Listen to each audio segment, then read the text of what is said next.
এই ভালোবাসা কেন আজকে এই বোগাচ্ছে আপনাকে? আমার ভালোবাসা ছিল না, আমি ম্যানিপুলেশনের শিকার ছিলাম, আমি ম্যানিপুলেটেড ছিলাম। এই 3 বছর আমাকে ম্যানিপুলেশন করে রাখা হয়েছিল, আমাকে বিভিন্নভাবে ব্যবহার করা হয়েছে।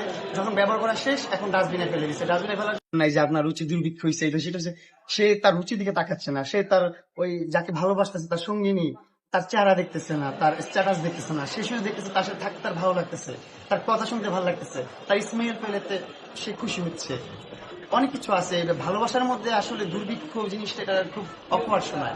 ভালোবাসার মধ্যে ছোট বড় বলতে কিছু নাই, সুন্দর অসুন্দর বলতে কিছু নাই, মোটা ছোট না, এগুলো বলতে কিছু নাই। ভালোবাসা যে কারোর সাথে যে কারো হতে পারে, এটা ন্যাচারাল জিনিস। তাহলে সে এখন কি করবে? জেল হাজত। তো জেল হাজত থেকে আসছি, কিন্তু অলরেডি আমি 1.5 বছর হয়ে গেছে জেল থেকে আসার পর। এখন নিজেকে পরিবর্তন করতেছি, বিজনেস করতেছি, কন্টেন্ট করতেছি, আরো নিজের অন্য অন্য দিক থেকে স্কিল ডেভেলপ করতেছি, চেষ্টা করতেছি ভালো কিছু করতে। এখন যদি আপনারা আমার শুভাকাঙ্ক্ষী হন, ভালোবাসেন, তাহলে আমাকে সুযোগ দিবেন কাজ করতে।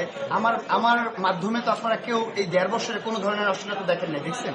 কেউ বলতে পারবেন কোনো ধরনের অশ্লীলতা প্রিন্স মামুন এই 1.5 বছরে করছে? যখন থেকে কমিটমেন্ট দিছি আমি, যখন থেকে দুধ দিয়ে গোসল করে বলছি যে আজকের পর থেকে আপনারা এরকম বাজে কিছু দেখবেন না, যা কিছু হয়ে গেছে। ইনম্যাচিওর লাইফে অনেক কিছু হয়, মানুষের ভুল ভ্রান্তি থাকি মানুষের জীবনে। মানুষ আসলে ম্যাচিওর হয়ে জন্ম নেয় না, মানুষ সবকিছু শিখে জন্ম নেয় না। মানুষ জীবনে পৃথিবীতে এসেই শিখে, জীবন থেকেই শিখে। তো আমিও শিখতেছি, এখনো আমি শিখতেছি। আমি এখনো ইনম্যাচিওর একটা ছেলে, আমি পরিপূর্ণ একজন ম্যাচিওর পুরুষ না। সো এখনো ইনম্যাচিওর, আমি অনেক কিছু শিখার বাকি আছে। আপনারা আমাকে সাজেশন দিবেন, বুদ্ধি দিবেন, জ্ঞান দিবেন, আমি আপনাদের কাছ থেকে জ্ঞান বুদ্ধি নিব। আর শেষের প্রশ্ন, আগে দেখতাম প্রিন্স মামুনকে বিভিন্ন কালারের চুল রং করতো, সেটা আবারও করবে কিনা? সেটা যদি কোনো কাজ ক্ষেত্রে করতে হয় করবো ইনশাল্লাহ। এছাড়া হচ্ছে যে পাবলিকলি ঘোরার জন্য কালার করবো না, কারণ পাবলিকলি যখন আমি ঘুরবো, পাবলিক ডোমেন্টে যখন আমি থাকবো, তখন পাবলিক ডিমান্ডটা অনেক বড়। সরি ভাইয়া।